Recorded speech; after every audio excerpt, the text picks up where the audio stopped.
In Japan, the night flies emit so brilliant a light and are so beautiful that ladies go out in the evenings and catch the insects for amusement. They imprison them in tiny cages made of bamboo threads and hang them up in their rooms or suspend them from the eaves of their houses. At their picnic parties, the people love to sit on August evenings, fan in hand, looking over the lovely landscape, spangled by 10,000 brilliant spots of golden light. Each flash seems like a tiny blaze of harmless lightning. One of the species of night flies, the most beautiful of all, is a source of much amusement to the ladies. Hanging the cage of glittering insects on their verandas, they sit and watch the crowd of winged visitors attracted by the firefly's light. What brings them there? Let this love story tell. On the southern and sunny side of the castle, the water in the moat had long ago become shallow, so that lotus lilies grew there luxuriantly.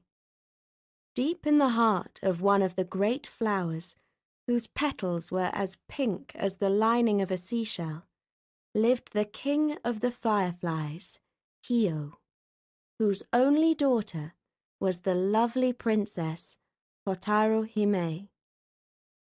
While still a child, the princess was carefully kept at home within the pink petals of the lily, never going even to the edges except to see her father fly off on his journey. Dutifully, she waited until of age, when the fire glowed in her own body and shone, beautifully illuminating the lotus, and its light at night was like a lamp within a globe of coral. Every night her light grew brighter and brighter, until at last it was as mellow as gold. Then her father said, "My daughter is now of age to marry. She may fly abroad with me sometimes, and when the proper suitor comes, she may wed whom she will."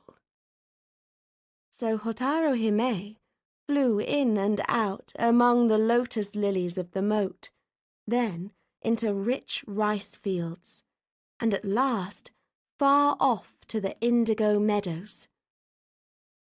Whenever she went, a crowd of admirers followed her, for she had the singular power of attracting all the night-flying insects to herself.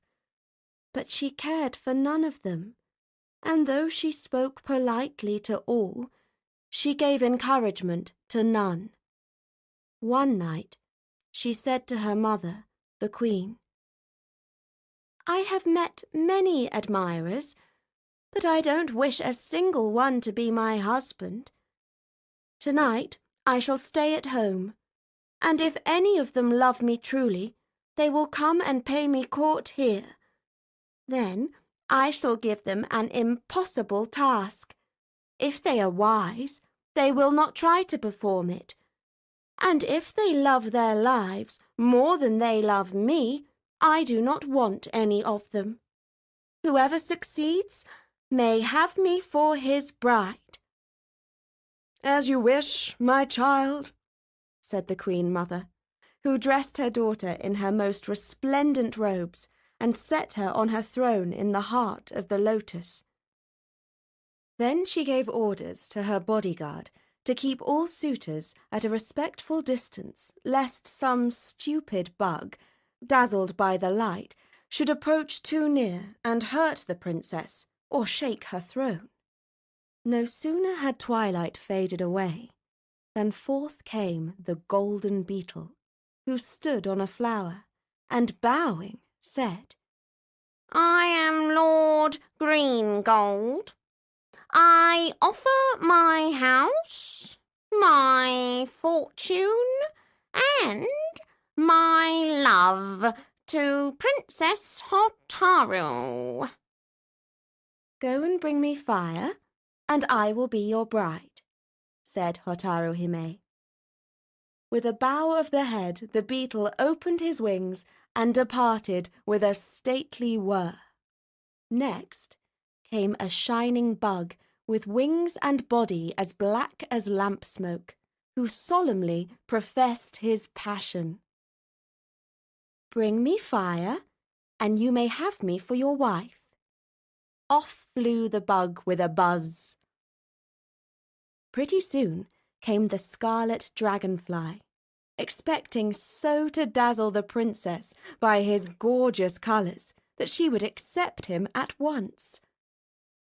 "I decline your offer," said the princess, "but if you bring me a flash of fire, I'll become your bride." Swift was the flight of the dragonfly on his errand, and in came the beetle with a tremendous buzz, and ardently pleaded his suit. "I'll say yes, if you bring me fire," said the glittering princess. Suitor after suitor appeared to woo the daughter of the king of the fireflies, until every petal was dotted with them. To every one of her lovers, the princess, in modest voice, returned the same answer: "Bring me fire, and I'll be your bride." So, without telling his rivals, each one thinking he had the secret alone, sped away after fire. But none ever came back to wed the princess. Alas, for the poor suitors! The beetle whizzed off to a light that glimmered through the paper walls of a house. The black bug flew into a room where a poor student was reading. His lamp was only a dish of earthenware full of rapeseed oil with wick made of pith. The dragonfly flew to the light of a housewife who was working late at night. Mad with love, the brilliant hawk moth, afraid of the flame yet determined to win the fire for the princess, hovered round and round a candle flame, coming nearer and nearer each time. "Now or never, the princess or death," he buzzed as he darted forward to snatch a flash of flame. But none of the lovers of Hio's daughter succeeded in their quests. All met their ends in the flames or the lamp oil. As the priests trimmed the lamps in the shrines, and the serving maids cleaned the lanterns in the homes, each said alike, "The Princess Hotaru must have had many suitors last night." The next day was one of great mourning, and there were so many insect funerals going on that Himaro, the prince of the fireflies, on the north side of the castle moat, asked after the cause. Then he learned for the first time of the glittering princess. He fell in love with her and resolved to marry her. The princess's father agreed to his proposal of marriage on condition that the prince should obey her wish in one thing, which was to come in person bringing her fire. Then the prince, at the head of his glittering battalions, came in person and filled the Lotus Palace with a flood of golden light.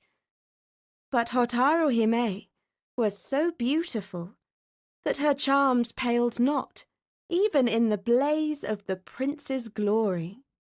The visit ended in wooing, and the wooing in wedding. On the night appointed, in a carriage made of the white lotus petals, amid the blazing torches of the prince's battalions of warriors, Hotaru Hime was borne to the prince's palace, and there prince and princess were joined in wedlock.